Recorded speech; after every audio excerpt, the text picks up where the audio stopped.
অনেক ছেলে, তোমরা বুঝো না বাবা, তোমাকে চেহারা দেখলে আমরা বুঝি গুনাহ তোমাদের চোখ ভিতরে ঢুকায় ফেলছে, তোমাদের সাফা ভিতরে ঢুকায় ফেলছে। আল্লাহর কসম, তোমরা কেউ লাভবান হচ্ছ না এই নারী দেখে, ছবি দেখে, উলঙ্গ দৃশ্য দেখতে দেখতে। আল্লাহর কসম, শরীর দুর্বল।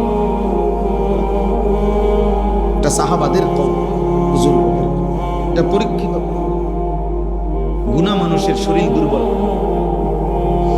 পাপ মানুষের শরীর দুর্বল, চেহারার সৌন্দর্য নষ্ট করে,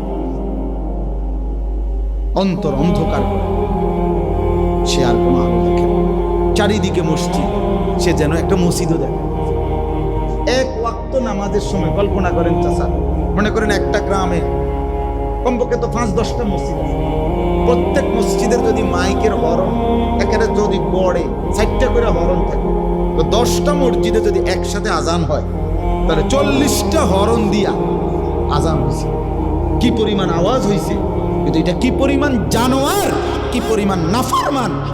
এতগুলো হরন এই জানোয়ারের কানে একটু নড়াচড়াও করলো না। তুই কি পরিমাণ নিকৃষ্ট, কি পরিমাণ নিকৃষ্ট!